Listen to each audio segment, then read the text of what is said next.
Tuesday's edition of our special segment, Threats to Investment, we spoke about the Business Acquisition Act 1971 and how it was revoked by President Jawahar to account the impact it had on the open economic policy, both letter and spirit. Even before the ink could on the revoking of this act, investments started flowing in, giving the much-needed strength to the economy. We then focused on the current administration's sudden move to bring back a rehashed version of the discarded legislation of 1971. Analysts question the urgency and purpose of the expropriation bill as well as the arbitrary, undisclosed criteria that will be used to classify an enterprise as underperforming and an asset as underutilized. What worries me is the secrecy and the urgency with which the government wants to pass this bill. Now, in this country, there is no judicial review. And if the Supreme Court rules that this bill is in order, it can never be challenged in the future. Number two, this bill has no appeal provision. If a name of an entity or an asset is included in the future under Schedule 1 or Schedule 2, there is no appeal provision. Whether it was done for mala fide reasons, by error or illegally, there is no provision to channel it. So this gives government an unrestricted ability by creating just a mere passing of a bill to include private sector assets and enterprises and take them over for its purposes. So I really think that this is going back to the pre-77 era of state capitalism or state ownership as the primary way forward, and that this is totally contrary to everything the government says in inviting foreigners and laying down as their future path to growth strategy. There is no need for an urgent bill to be approved by the Supreme Court within 48 hours and rush to Parliament. I am sure when we sit in Parliament next Tuesday, the 7th, this will be tabled and voted on, and within 10-15 minutes passed and become law in this country. What kind of nonsense is this? This is a democracy, last time I checked. In democracies, people don't act like this. Governments don't act like this. Nobody expected that same government to take away the economic freedom of the people who are now supposed to be free. What is the point in being free if we don't have any economic freedom?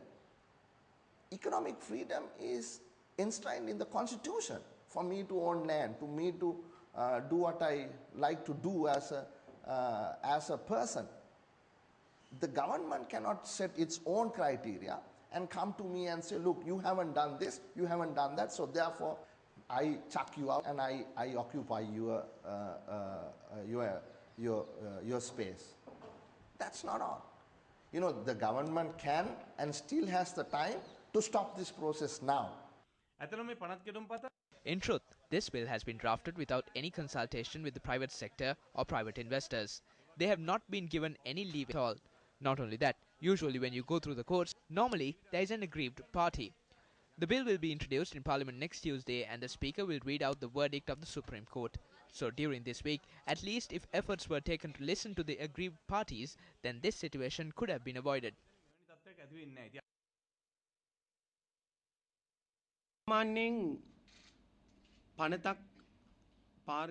Usually, a bill is tabled in Parliament only after it is debated in the public domain. However, in this case, it is the other way around. However, according to our constitution, during the war or emergency situations, urgent bills could be brought before Parliament and passed accordingly. I don't know whether the constitution has provisions for an emergency bill of this nature to take over assets. ලොකු ප්‍රශ්නයක්. කොළඹ විද්‍යාලයට ආයිබෝවන් කියලා මං අම්පාරේ අයියයි මායි bus එකෙන් බහිනකොට අපේ අතේ තිබුණේ රුපියල් 70යි. අද ඒ ව්‍යාපාර කරලා අපි මේ රටේ 50,000ක් විතර මගේ ව්‍යාපාර තුලින් මම ජීවත් කරවනවා. මේ ආකාරයෙන් අපි මහන්සි වෙලා ගොඩනගපු ව්‍යාපාරයක් මේ රජය කවුරු හරි වැරදි විදියට ජනාධිපතිතුමාවත් ඇමති මණ්ඩලයත් සම්පූර්ණයෙන්ම නොමග යවලා. Analysts point out that the Constitution guarantees the security of all foreign investments in Sri Lanka, and the proposed appropriation bill overrides this guarantee and threatens seizure of such investments. And if government wants to take over lands or public property, there are certain laws already existing, like Land Acquisition Act and the State Land Recoveries Act. Now those acts, those statutes sets out a procedure where you have to follow certain procedures, they have to give the reasons, and they have to make sure that the compensation is paid, but at the same time there is a certain procedure.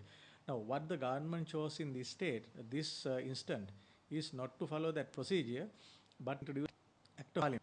Now this is basically the government is doing, in my view, contrary to the constitutional guarantees. Now the Constitution of Sri Lanka guarantees under Article 14(1)(g) the right to run a business, be engaged in enterprise and other businesses. Now when the government is taking over this, in my view, this is absolutely contrary to the constitutional provisions. It is true that you can, certain rights can be restricted, but in my view, this taking over does not fall under any of the restrictions. We are also party to international conventions, and also Sri Lanka since 1950s, mid-1950s, have been a party to Universal Declaration of Human Rights, where Article 17 also guarantees the individual's right to own property, and they should not be deprived of the properties arbitrarily. In my view, by depriving the owners and the people of private property and the enterprises is contrary to that undertaking the government has given. Analysts point out there is little argument over the fact that the economic policy of the 1970 SLFP administration dragged the country back several years and strangulated the economy to the point of suffocation.